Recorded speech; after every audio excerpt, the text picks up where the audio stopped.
1700 morts, hommes, femmes, enfants, foudroyés dans le sommeil, sans bœufs, chèvres, poules, tous étendus, raides, comme si la vie s'était évaporée d'un coup. Pas d'explosion, pas de flamme, pas une goutte de sang, juste la mort, la plus étrange, la plus terrifiante qu'il soit. Comme si un souffle invisible avait balayé tout ce qui respirait. Et le pire, le tueur n'avait pas de visage, pas d'âme, non, pas d'intention. C'était l'air lui-même, un nuage sorti des entrailles de la terre, silencieux, incolore, mais implacable.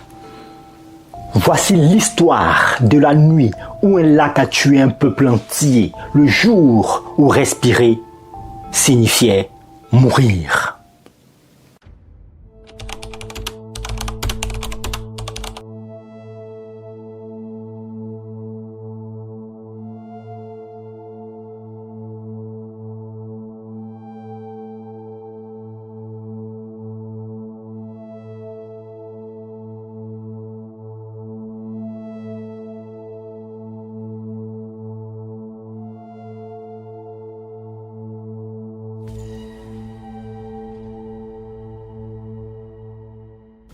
Pour comprendre la catastrophe, il faut savoir que le lac Nyos n'est pas un lac ordinaire, c'est un lac méromictique, ce qui signifie que ces eaux ne se mélangent pas.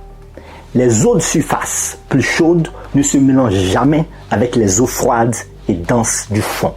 Et au fond du lac, il y a un monstre endormi, le dioxyde de carbone, ou pour les plus intimes, le CO2.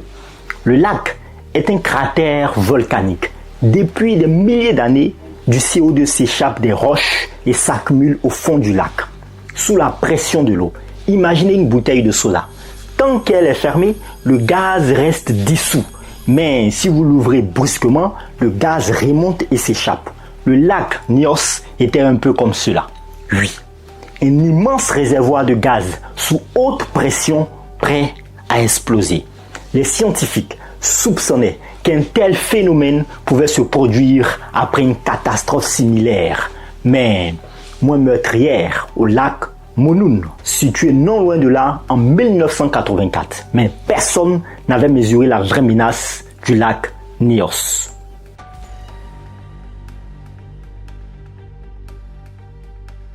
Le 21 août 1986, il est 20h30, un événement déclencheur dont l'origine reste encore incertaine fait basculer le lac. Une petite coulée de boue, un glissement de terrain ou un tremblement de terre suffit à perturber l'équilibre fragile. L'eau se mélange, le gaz accumulé depuis des millénaires se libère et c'est un phénomène appelé éruption limnique. Le gaz vomit une colonne d'eau de près de 100 mètres de haut. L'eau est propulsée dans les airs et en même temps, le gaz s'échappe. Plus d'1 million de tonnes de dioxyde de carbone sont libérées dans l'atmosphère. Le CO2 est plus lourd que l'air. Le gaz ne monte pas. Il dévale les pentes du volcan, invisible, silencieux, comme une nappe mortelle.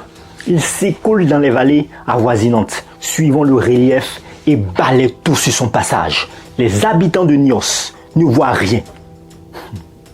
Ils ne sentent rien. Le CO2 n'a pas d'odeur. La seule chose qui se passe est que l'air qu'ils respirent, l'oxygène, est remplacé par le dioxyde de carbone.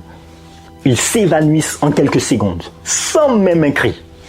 Témoignage d'un survivant, Joseph Nkouen. J'ai entendu un bruit, puis plus rien. Mes jambes sont devenues lourdes. J'ai eu du mal à respirer. J'ai vu mes enfants et ma femme s'effondrer. C'était trop lourd. Je me suis effondré aussi.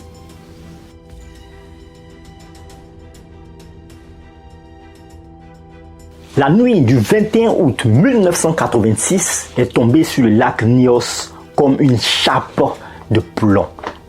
Dans les villages de Nyos, Kam et Subum, l'air était doux et humide. Les habitants se préparaient à dormir. Les feux s'éteignaient dans les cases, mais des profondeurs du lac, le monstre de gaz s'est réveillé. la première vague de dioxyde de carbone, plus lourde que l'air, a dévalé les pentes du volcan comme un nuage de mort invisible. Le 21 août, 20h30, c'est le nuage de la mort. Parce que ce qui a suivi n'a été perçu par les victimes que sous la forme de quelques sensations étranges, vite remplacées par le néant. Le dioxyde de carbone, à haute concentration, agit comme un asphyxiant. Il ne se contente pas de remplacer l'oxygène. Il provoque une acidose respiratoire qui entraîne une perte de conscience quasi instantanée. Les victimes n'ont pas eu le temps de crier, de courir ou de réagir. Le mort a été d'une brutalité silencieuse. Des témoignages de rescapés, comme celui de Joseph, sont des récits d'horreur. Il a raconté à des journalistes de la BBC avoir entendu un bruit sourd, comme un grondement venant du lac. Puis, une sensation de lourdeur dans les jambes, une impression d'être paralysé. Il a vu sa famille s'effondrer autour de lui.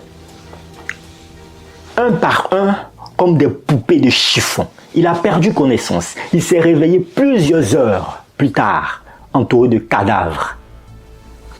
Le matin du 22 août, les villages de Nios et les alentours étaient figés dans une quiétude macabre. Le silence était assourdissant. Pas de cris d'animaux, pas de chants d'oiseaux, pas de murmures d'humains. Le bilan était effroyable. 1746 morts d'humains confirmés et plus de 3500 bêtes mortes.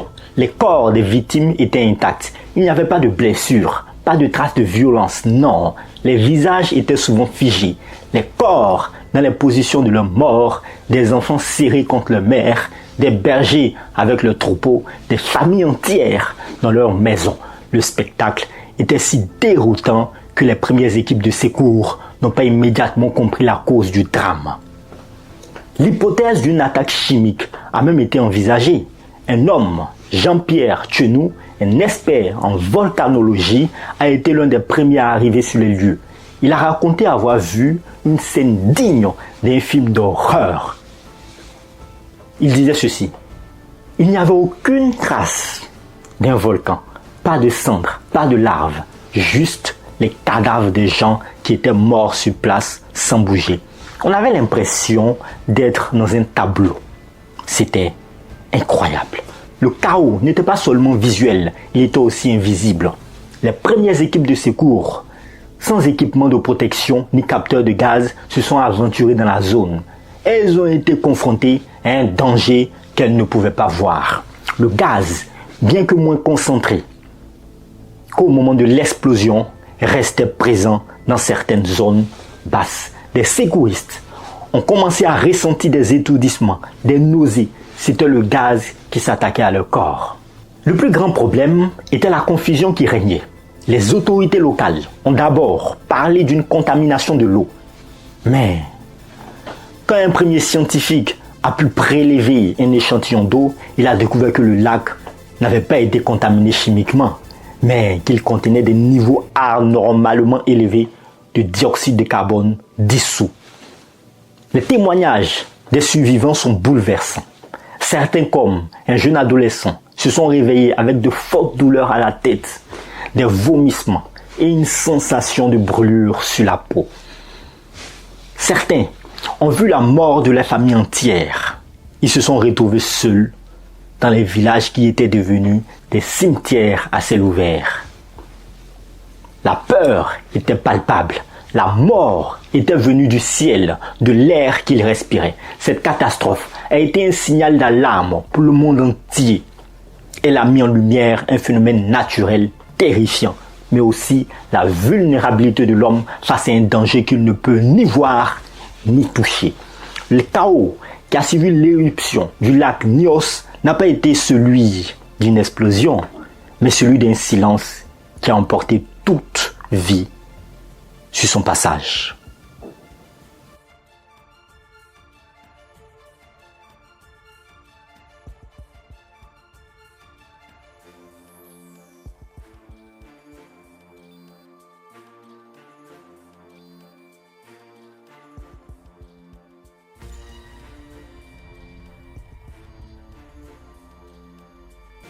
Le lac Nyos n'est pas seulement un mémorial à une catastrophe. C'est un rappel de la puissance cachée de la nature. Il nous crie que le plus grand danger n'est pas toujours ce que l'on voit, mais ce que l'on ignore. C'est l'histoire d'un silence qui a duré des millénaires et qui a éclaté en une nuit, emportant des milliers de vies. Aujourd'hui, les villages de la région se repeuplent, mais l'histoire de la nuit où le gaz a tué se transmet de génération en génération. Elle nous rappelle qu'on ne peut pas ignorer les signaux de la nature. Aussi silencieux soit-il, le lac Nyos n'est pas un monstre, il est une leçon. Une leçon dans un monde où l'arrogance et l'orgueil